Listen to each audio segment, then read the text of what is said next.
Gabriel es carpintero y trabaja en una fábrica de muebles. Claudia es operaria en una empresa láctea.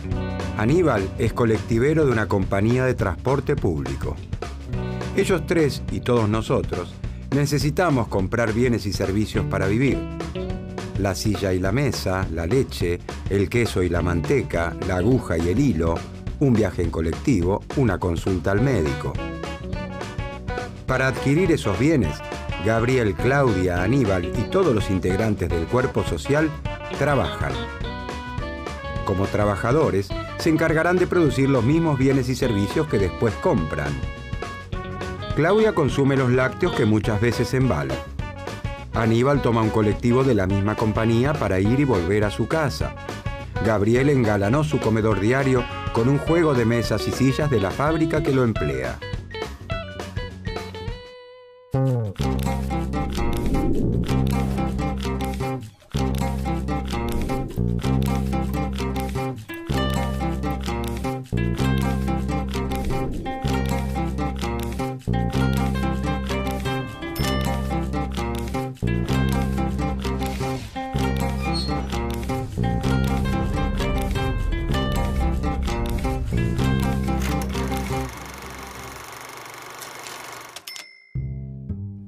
A fines del siglo XVIII, Inglaterra es la nación más rica y poderosa del mundo.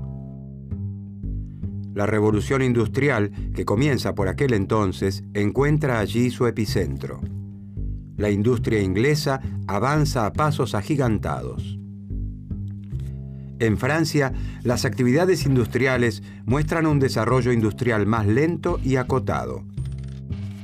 En el campo germinan las primeras innovaciones técnicas. La incorporación de nuevos implementos de labranza aumenta la producción. Las vaquitas reinan en toda la campiña y abonan la idea de que solo el campo hará rica a toda la sociedad. La sociedad francesa se divide en clases. La clase terrateniente, los dueños de la tierra, está integrada por el clero, la nobleza y el rey. Los comerciantes y artesanos conforman parte de lo que se ha dado en llamar el tercer estado. Los artesanos se organizan en gremios. Los gremios de artesanos son asociaciones formadas por los maestros, oficiales y aprendices de un mismo oficio que regulan la actividad, la formación y el aprendizaje de sus asociados y hasta fijan el precio de sus productos. Finalmente, los agricultores trabajan una tierra que no les pertenece y por eso deben pagar la renta a los terratenientes.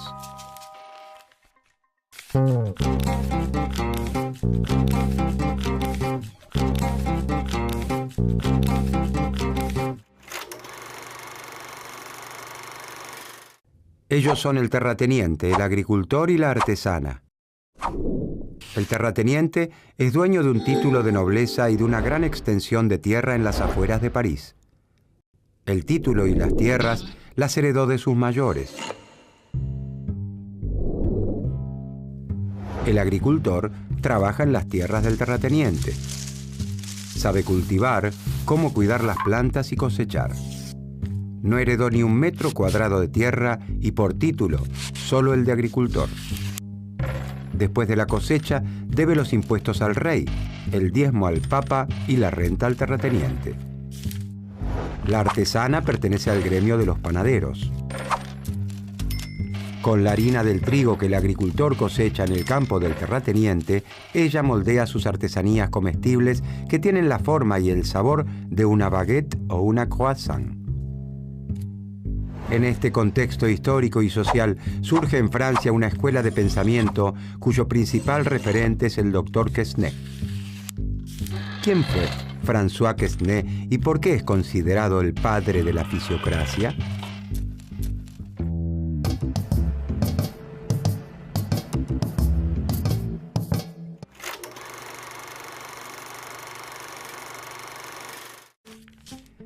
El doctor François Quesnay es un médico cirujano que vive por aquellos días en París.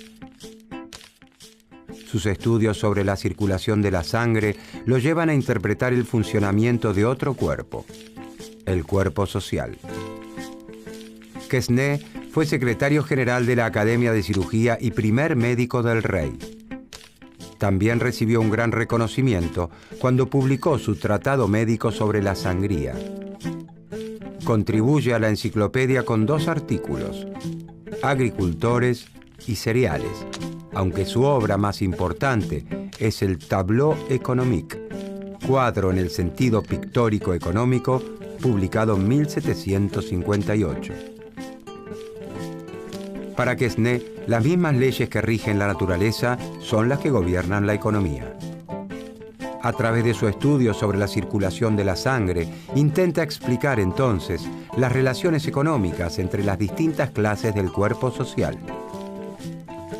Así como en el cuerpo humano, los pulmones oxigenan la sangre, los riñones la filtran y el corazón la impulsa a todo el cuerpo, en el cuerpo social, la sangre que relaciona cada una de las clases es la compra y venta de mercancías. Influenciado por sus conocimientos médicos y por los principios de la Ilustración, que pregona que la razón humana descifraría las verdades básicas del mundo, Quesnay aborda la economía a partir de las ciencias naturales, la biología y la medicina.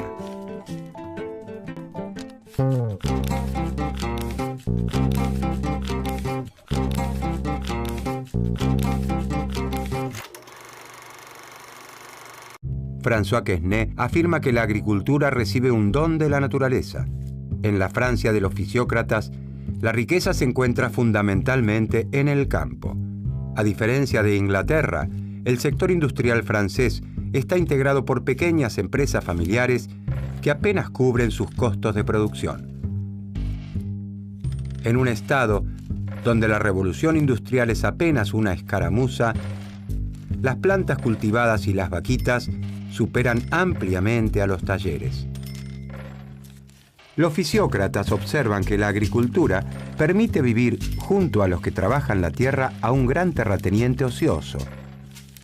Esto no significa que critiquen el régimen de propiedad de la tierra.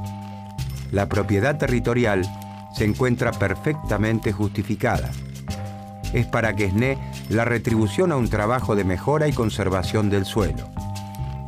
Este trabajo es realizado generación tras generación. El propietario actual es el heredero de todo ese trabajo pasado. Quesnay piensa que entre todos los trabajos que realiza el hombre, solo uno crea riqueza realmente: el trabajo sobre la tierra. La riqueza, dice Quesnay, surge del campo y desde allí se distribuye hacia el resto del cuerpo social. Cuando se trabaja la tierra, se genera algo nuevo y distinto de lo que existía antes. Estas son las principales ideas de la primera escuela del pensamiento económico de la historia: la fisiocracia, o gobierno de la naturaleza. Como explica el fisiócrata Lemercier de la Rivière, ese orden esencial de las sociedades es una armonía perfecta de las instituciones sociales sin las que la felicidad y el crecimiento del género humano no podría tener lugar. Los fisiócratas creen que la sociedad debe regirse por las leyes naturales. El Estado no debe intervenir para modificarlas. Cabe entonces preguntarse: ¿qué lugar ocuparían el terrateniente, el agricultor y la artesana en el cuerpo social francés de acuerdo al diagnóstico del doctor Quesnay?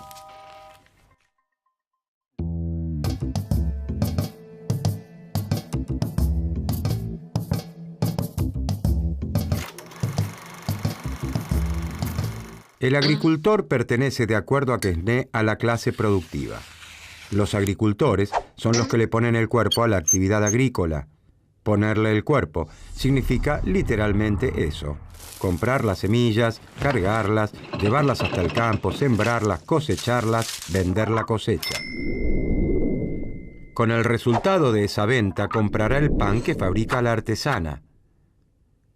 El excedente de todos sus gastos, los que realiza para producir y para vivir, constituye la renta que debe pagar al terrateniente.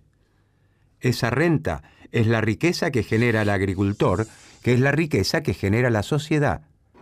Para los fisiócratas, la agricultura es la única actividad que genera riqueza. La artesana integra la llamada por Quesnay clase estéril. Para los fisiócratas, los artesanos y comerciantes no producen riqueza. La sociedad no es más rica luego de que los productos de la naturaleza son transformados o trasladados. Estéril no significa inútil. La artesana transforma la harina de trigo en una masa con la que fabrica sus delicias. Es muy bueno que se dedique a producir pan para que todos los franceses puedan disfrutarlo en sus mesas. Pero su actividad no hace que la sociedad sea más rica. El terrateniente no produce bienes agrícolas ni productos elaborados. Vive de la renta que el agricultor le paga por trabajar sus tierras, es decir, vive de rentas.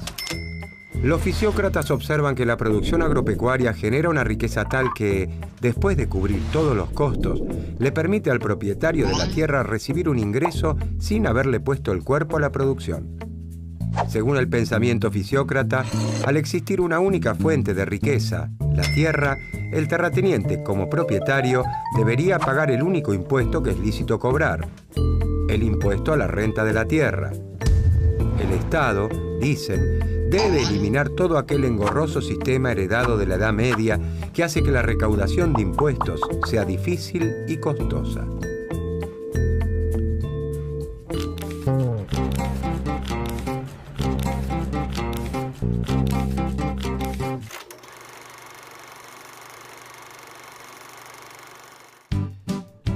Los fisiócratas propugnan incondicionalmente el liberalismo económico. Sus recomendaciones son opuestas a las de los mercantilistas. Los mercantilistas creen que es necesario intervenir en la economía para que las grandes compañías nacionales obtengan abultadas ganancias del comercio exterior. Para los fisiócratas, el Estado no debe intervenir para modificar las leyes que rigen la naturaleza. El orden natural es todo lo que beneficia a la agricultura. Por eso, sostienen que debe despojarse al campo francés de todas las trabas y regulaciones del Estado. De esta manera, se aumentaría la producción agraria y crecería la riqueza. Proponen la perfecta libertad para que la actividad agropecuaria se incremente lo máximo posible. Rechazan el proteccionismo y exigen que se libere el comercio para que el campo pueda colocar sus productos en el extranjero. ¿De dónde salían todas estas ideas? ¿Quiénes eran los fisiócratas? ¿Qué personalidades llegaron a ser sus mayores referentes? ¿Dónde se reunían?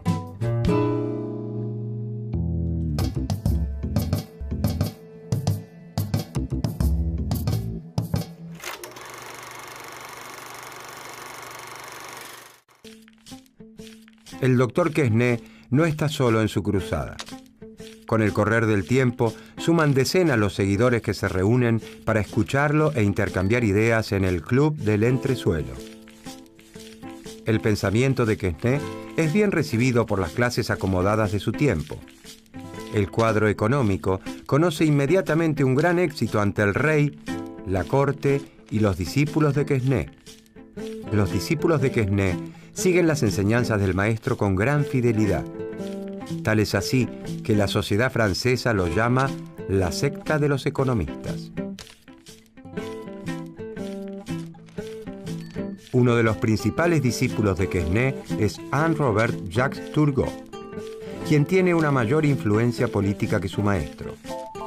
Esto se debe a que aprovecha su paso por el poder como intendente y ministro de Marina e inspector de finanzas en tiempo de Luis XV para implementar algunas de las ideas propuestas por los fisiócratas, como la abolición de los gremios de artesanos que datan de la Edad Media. Turgot es también el autor de una frase que se convertiría en el estandarte del liberalismo económico: laissez-faire, laissez-passer. Dejar hacer, dejar pasar. Dejar hacer libremente sin proteccionismo, dejar pasar los productos, dejar comerciar.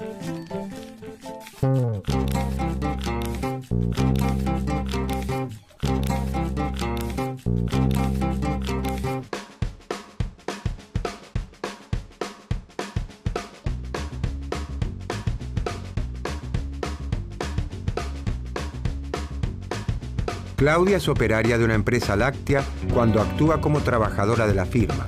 pero es una de sus más fieles consumidoras cuando compra la leche, el queso o la manteca de la firma en el supermercado de su barrio. Gabriel, Aníbal y todos los integrantes del cuerpo social en su conjunto se relacionan con las empresas desde ese doble rol de trabajadores y consumidores.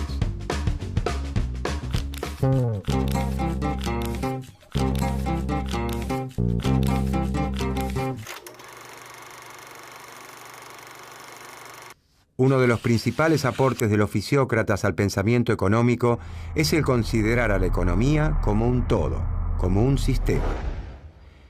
Mientras los mercantilistas analizan fenómenos particulares, como cuestiones monetarias, comerciales o impositivas, los fisiócratas aportan una visión de conjunto de la economía.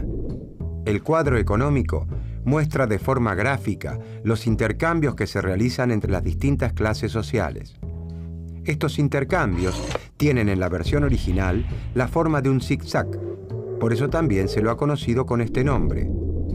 En el Tableau économique o cuadro económico, Quesnay propone mostrar que la actividad económica es un flujo continuo como la sangre en el cuerpo humano, en el que se producen constantemente intercambios de productos por dinero entre las clases sociales.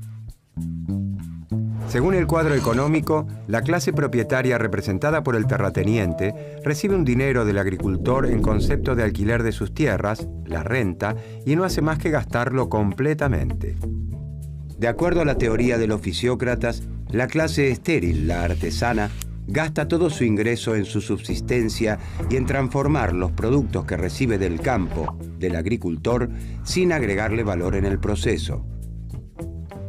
El agricultor, representante de la clase productiva, aún después de sus gastos y de los costos para su próxima cosecha, genera un excedente, una renta, que se la debe al terrateniente por utilizar sus tierras para cultivar, ya que él no tiene tierras.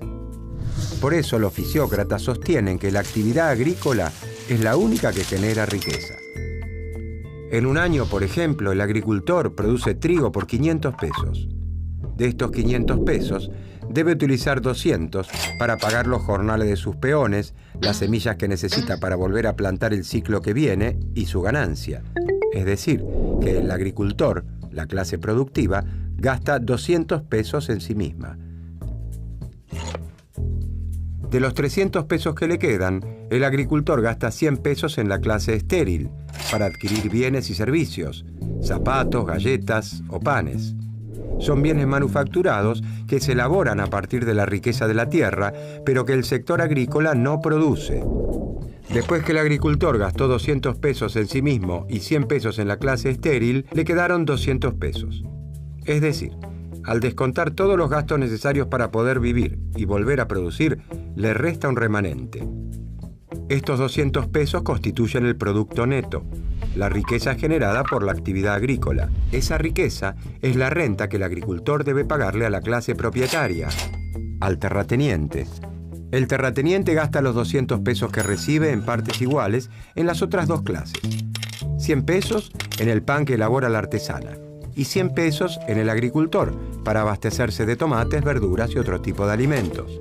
De esta manera, la clase terrateniente gasta todo lo que recibe y al hacerlo, distribuye la riqueza en todo el cuerpo social, como la sangre en el cuerpo.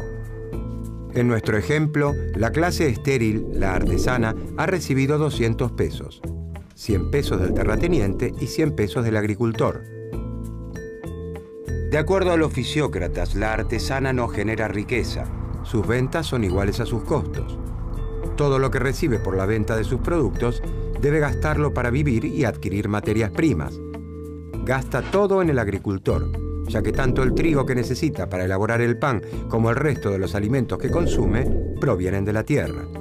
En cambio, todos los gastos en la producción agrícola generan riqueza. Cuanto más gaste el agricultor en sí mismo, mayor será la riqueza generada.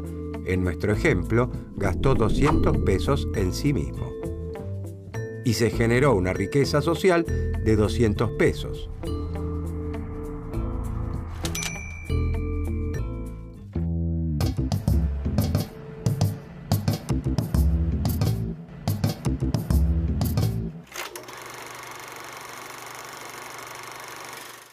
Los fisiócratas son los primeros en analizar a la economía como un todo, como un sistema.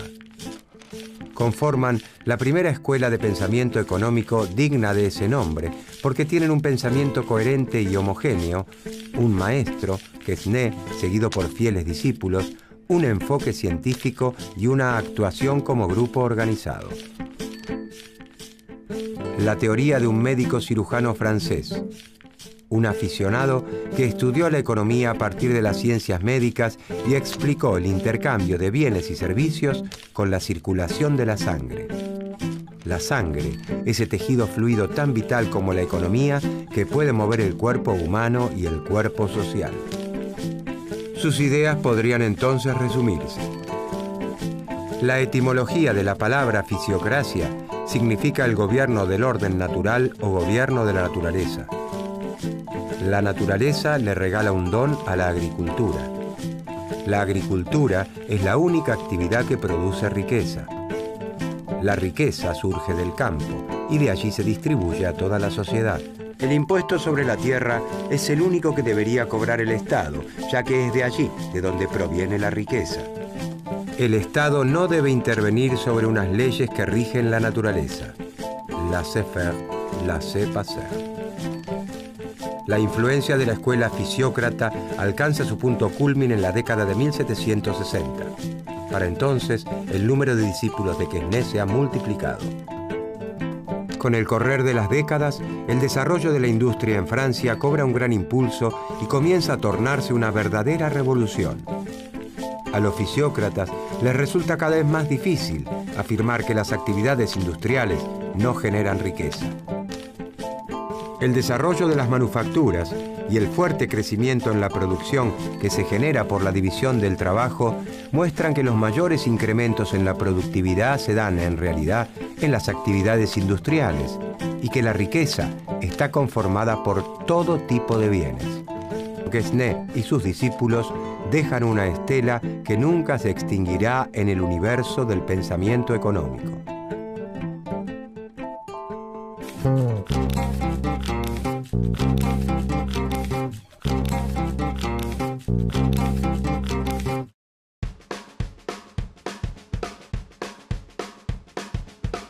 La fábrica de muebles donde trabaja Gabriel es su empleadora, pero le facilitó la compra de un juego de mesa y sillas cuando el joven carpintero quiso engalanar su comedor diario. En este caso, la empresa actuó con su empleado como vendedora. Del mismo modo, cuando contratan a Claudio y a Aníbal y cuando les venden un boleto o sus lácteos, las empresas desempeñan ese doble papel con la totalidad del cuerpo social. Uno de los principales aportes de la fisiocracia al pensamiento económico es el considerar a la economía como un todo, como un sistema en el que todos los órganos cumplen con una función para mantener en funcionamiento al cuerpo social.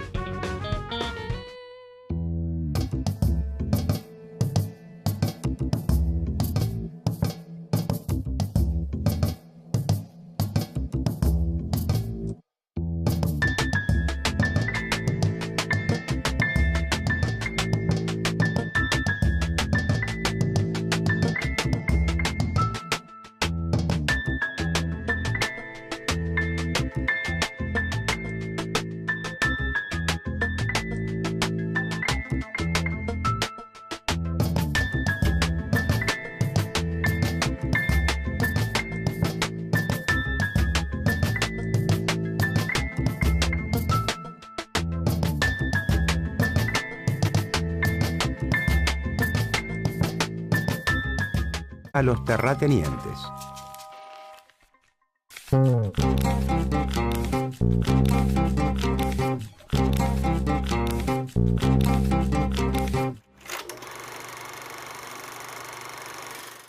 Ellos son el terrateniente, el agricultor y la artesana. El terrateniente es dueño de un título de nobleza y de una gran extensión de tierra en las afueras de París. El título y las tierras las heredó de sus mayores. El agricultor trabaja en las tierras del terrateniente. Sabe cultivar, cómo cuidar las plantas y cosechar.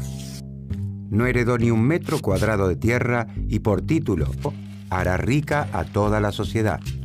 La sociedad francesa se divide en clases. La clase terrateniente, los dueños de la tierra, está integrada por el clero, la nobleza y el rey. Los comerciantes y artesanos conforman parte de lo que se ha dado en llamar el tercer estado. Los artesanos se organizan en gremios. Los gremios de artesanos son asociaciones formadas por los maestros, oficiales y aprendices de un mismo oficio que regulan la actividad, la formación y el aprendizaje de sus asociados y hasta fijan el precio de sus productos.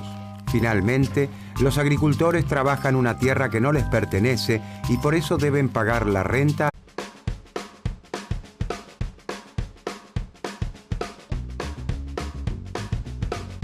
Gabriel es carpintero y trabaja en una fábrica de muebles. Claudia es operaria en una empresa láctea. Aníbal es colectivero de una compañía de transporte público. Ellos tres y todos nosotros necesitamos comprar bienes y servicios para vivir. La silla y la mesa, la leche, el queso y la manteca, la aguja y el hilo, un viaje en colectivo, una consulta al médico.